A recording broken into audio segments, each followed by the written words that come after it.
Brought to you in part by the International Fellowship of Christians and Jews.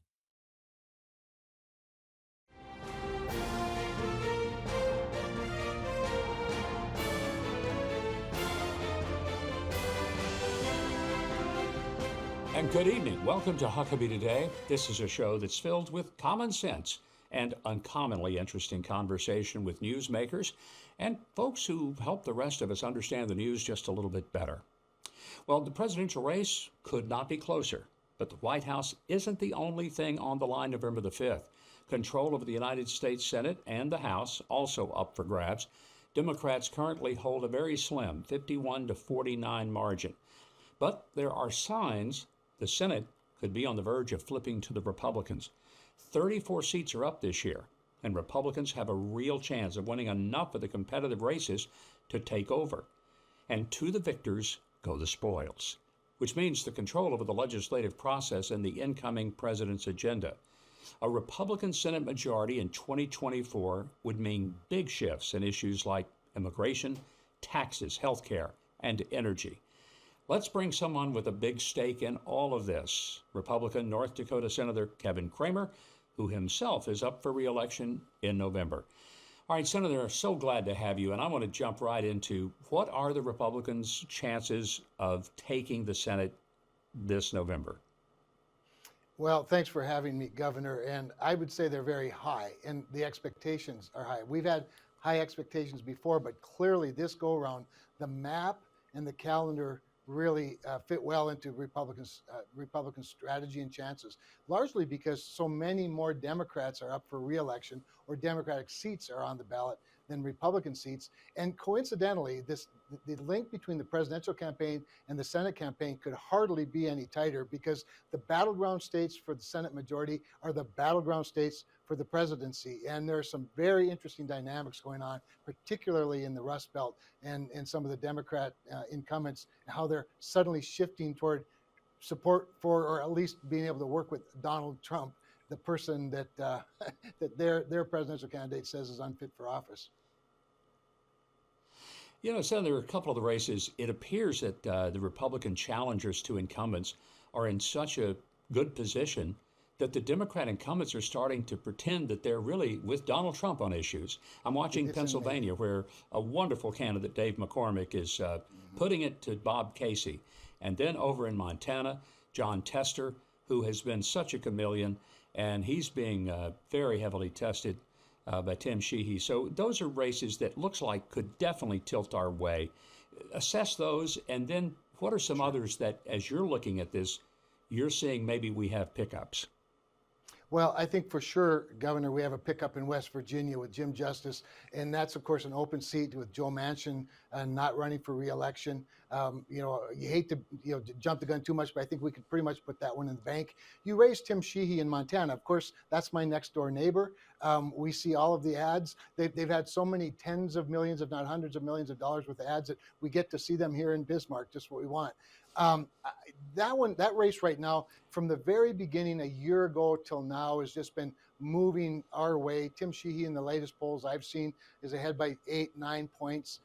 You're right, John Tester is trying to become more pro-Trump, but it's a little bit late and a little bit unbelievable. I think, though, when you talk about Bob Casey, for example, in Pennsylvania, obviously Pennsylvania is a big, battleground state for the presidency. Bob Casey's now running ads saying he can work with Donald Trump, bragging about how he'd worked with Donald Trump when Donald Trump was president.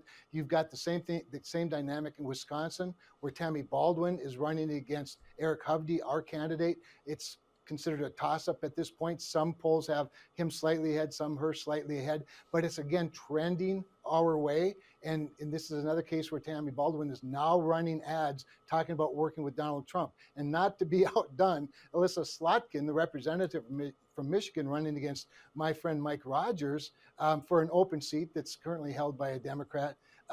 She's doing the same thing. She's talking about how she can work with Donald Trump, which is so interesting considering that just a month ago, Donald Trump was unfit for office by all these people, and they're now running literally against their presidential nominee. So you have a very weird dynamic there. And then I think you have to look to Ohio and Bernie Moreno running against Sherrod Brown. Sherrod Brown, the last statewide elected Democrat in Ohio. If Donald Trump does what I think he might do and win by double digits in Ohio, it's hard to imagine that we couldn't pick up another one there. And if that dynamic happened, this is what I love fantasizing about. If we were to win 5 seats in addition to West Virginia and Montana, we'd have 56 Republican senators, Governor, and that would be more than we've ever had since the 17th Amendment passed. What you've just described could be something akin to what we saw in 1980. Ronald Reagan comes in, took a lot of people with him.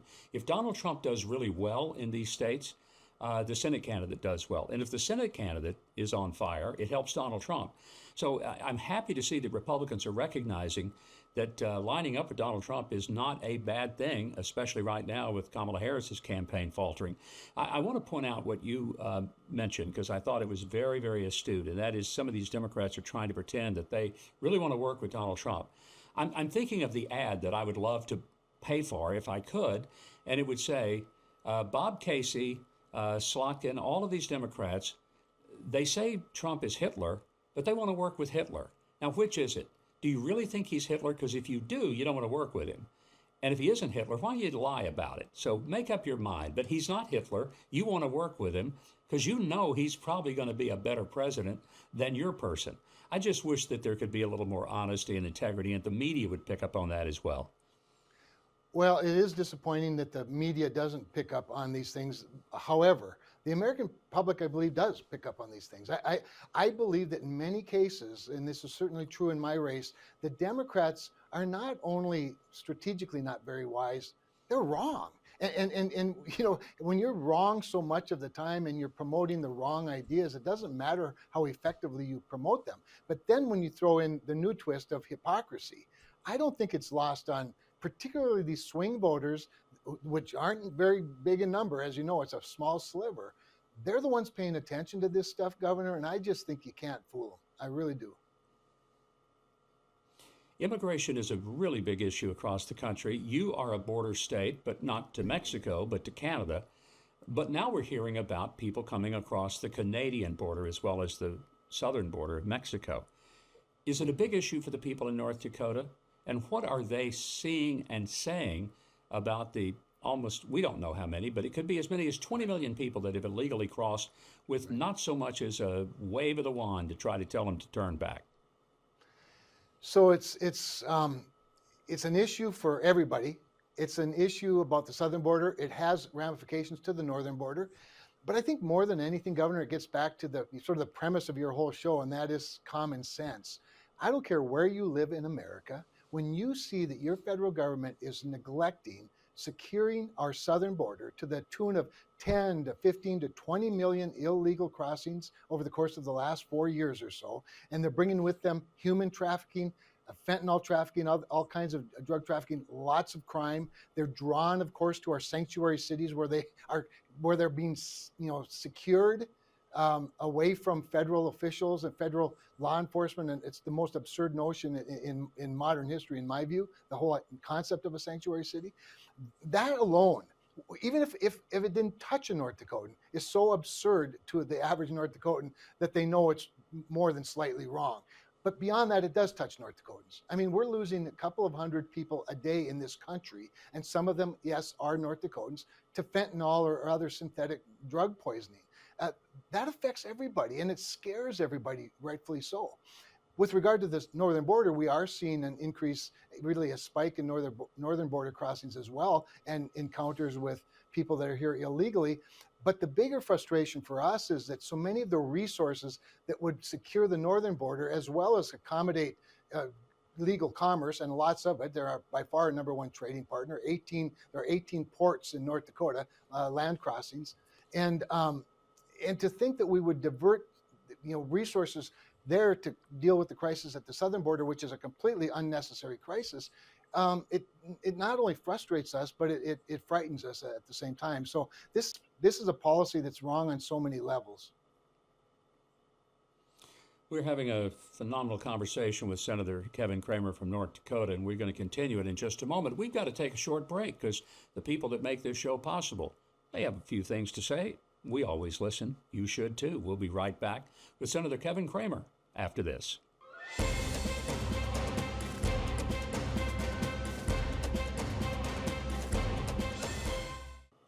Personal safety has become a major concern. So wouldn't it be helpful to have a new and easy way to protect you and your loved ones? Well, one way to stop the threat without having to shoot and possibly kill someone is available. Hello, I'm Mike Huckabee, and I found exactly how to have full protection without lethal force. It looks like a gun, acts like a gun, but it shoots chemical irritants and kinetic rounds, not actual bullets. The name is Byrna, B-Y-R-N-A. Now imagine being able to protect yourself without the legal or moral concerns of carrying an actual firearm. The Byrna is legal in all 50 states. No background checks are required, and it can be shipped directly to your doorstep.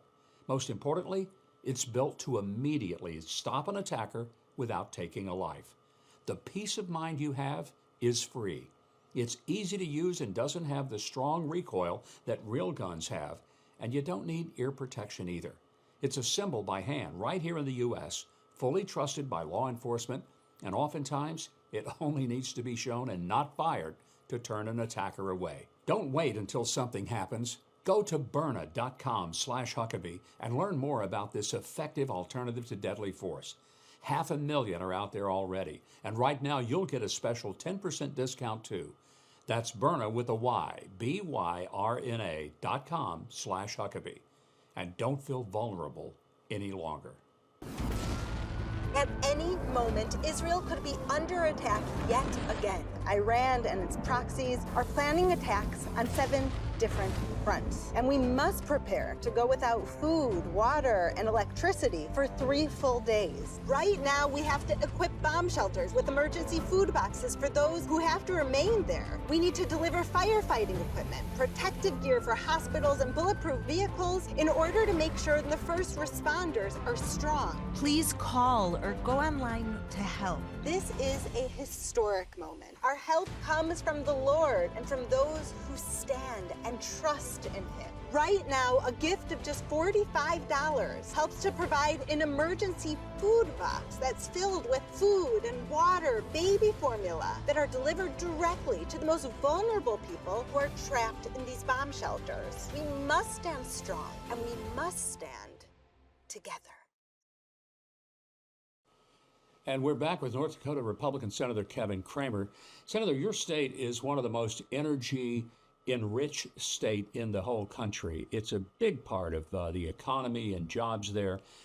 The energy policy of the Biden-Harris administration has basically been against everything that helps North Dakota. I have to believe the people of North Dakota are smart enough to realize a Harris presidency would be disastrous for them, but ultimately disastrous for the rest of the country. Speak to that, would you?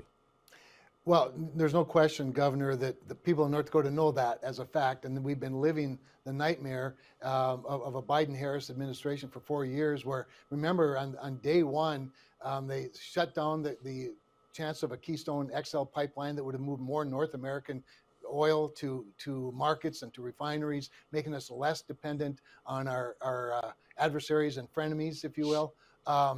But also, putting a prohibition on more drilling on federal lands. Of course, courts have had to intervene and stop this. But all of this over-regulation, even when they've been unsuccessful at the regulation, sends price signals to markets and to investors that, hey, don't invest in domestic oil production because you're always going to have to fight your own government. And by the way, on federal lands and offshore, those are federal assets. Those are assets that belong to the American people and produce a lot of revenue for the federal government as well as for state governments. And so it's an absurd policy, but it's even more absurd when you think about it nationally, Governor, and when you think about it globally.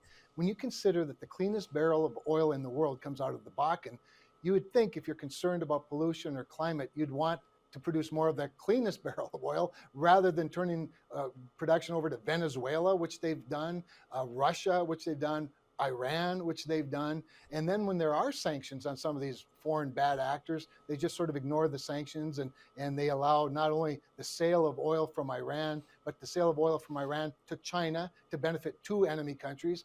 It's an absurd policy that is bad for our economy. It is bad for national security. It's bad for jobs development. And by the way, it's not very good for the climate either. There's just not been any voice in the U.S. Senate any plainer, any clearer, any more profound than Kevin Cramer. I want to say thank you, but does it ever make you fear that, oh, people are going to really be angry at me? I could lose some political strength because I've been so outspoken and blunt about some of these issues. Well, there's several things. First of all, I'd always prefer to stand on truth. I speak to and on behalf of an audience of one. I'd much rather stand with God and biblical truth. I am the 10th great grandson of Governor Will.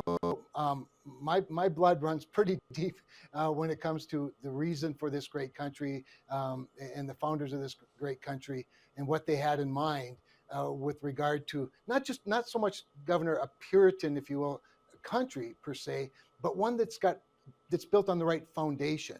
And the erosion of that foundation is detrimental to people who don't even know that it's detrimental to them. And I think we have to stand up for it. We have to fight for it, whether it's the sanctity of life, what it means to be married. That's not to say you dislike anybody or hate anybody. We're a big, wide open, beautiful country of tolerant people. But I would just ask that the left be as tolerant of our Christian values and the foundation of our upbringing. When it comes to, for example, even something as current and as critical as support for Israel. There's lots of reasons that the United States should support Israel, but the main reason I support Israel is because my dear evangelical Lutheran mother would come out of her grave and primary me if I didn't. There's just some things that we're built on, and I think it matters, and I think we ought to speak to it. And by the way, some people refer to it as reckless, the way I talk. Okay with me. I don't.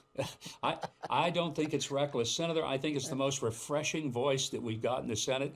So many people are trying to be cautious and careful and not be offensive. I don't find that it's offensive. Quite frankly, even if I hear someone like John Fetterman, who I've come to actually appreciate as a person who speaks his mind, maybe not in the same way I would, but I find that refreshing, that people tell us where they stand. So please keep doing it. And I think your mother looks down from heaven with a great sense of pride as she sees you take stands. You're not afraid to even approach this from a biblical standpoint. And once again, I find that, and I think our audience will find that incredibly refreshing and say, my gosh, we need some more people like Kevin Cramer in the Senate and in the House. It just doesn't disturb you to take the stands. And I wonder, where does that come from? It obviously is not a political calculation on your part. No, nobody would calculate politically sometimes what I do, and most people would agree with that. I will say a couple of things. One of the things that disappoints me the most about Congress and many of my colleagues is that they hoard political capital. And I've always thought, gosh, if you can gather up so much political capital and never spend it, what's the point of being there? It is our currency is political capital. And that means occasionally you work with the other side and you earn some political capital on things that you can do that on. And then you spend some political capital when something comes along that matters a great deal. But I just think that's a skill set that's a little bit lost, quite honestly. And I think the other thing, and you speak to it so well, Governor, we're too easily offended anymore. I mean, why does everybody have to be a victim? I always say I'm hard to offend, which is why I can be so offensive. But give me a good brawl any day of the week. I'd take that over, word salads that accomplish nothing. Well, it's refreshing. Thank you very much. And Senator Cramer, what an honor to have you. I'm looking forward to getting you in Nashville for our weekend show. We're going to be pulling that you, in fact, get reelected in North Dakota. And I feel like the people of North Dakota, who are good people, I think they've got good sense, and they'll keep you there. Thanks for being with us. We're going to be back in just a moment. We have some of your emails that we're going to be sharing with you and seeing what we have to say about them. So don't go anywhere. We'll be right back.